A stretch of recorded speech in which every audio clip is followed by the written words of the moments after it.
ఉంటదండి సినిమాలో. అంటే చూసిన వాళ్ళకి తెలుస్తది. చూడనోళ్ళు తర్వాత చూడండి. ఇప్పుడు మార్పు చెందొచ్చారనమాట ఆయన ఇన్‌షర్ట్ కిందకి తీస్తే. ఏంటండి? అంతేనా? Yes madam, thank you. అందరికీ నమస్కారం. మేడం గుర్తు చేసినట్టుగా యాక్చువల్గా నేను ఈరోజు అదే గెటప్లో మేము అందరి ముందు మాట్లాడాలని అనుకున్నాను. నా సంతోషాన్ని వ్యక్తపరచాలని అనుకున్నాను. సంతాన ప్రాప్తిరస్తు అనేది ఒక ప్రతి మహిళకు కావలసినటువంటి ఒక అంశం. అటువంటి సున్నితమైనటువంటి ఒక కథా వస్తువుని తీసుకొని సంజీవ్ రెడ్డి గారు అద్భుతంగా తీసినటువంటి సినిమా సంతాన ప్రాప్తిరస్తు. మేము ఆశించినట్టుగానే సినిమా విజయవంతమైంది. మీ అందరి అభిమానం పొందింది. ప్రేక్షకులందరూ చూసిన వాళ్ళు బాగుంది అని ప్రశంసిస్తున్నారు. అది చాలు. ఇది ఇంకా ముందుకు వెళ్ళాలని, ఇంకా విజయవంతం కావాలని కోరుకుంటున్నాను.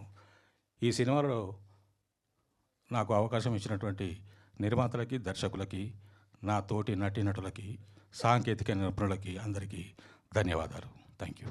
Thank you so. అలాగే ప్రతి సినిమాలో కూడా చాందిని చౌదరి ఎప్పుడూ సినిమాకి సోల్‌గా ఉంటారు. తన పెర్ఫార్మెన్స్‌తో ఆ సినిమాకి ఖచ్చితంగా బూస్టప్ చేస్తారు. తన పార్ట్‌ని చాలా బలంగా ప్లే చేస్తారు. అలాగే ఈ సినిమాలో కూడా ఒక పెళ్ళైన అమ్మాయిగా ఎంతో అద్భుతమైన రోల్‌ని పోషించిన చాందిని గారిని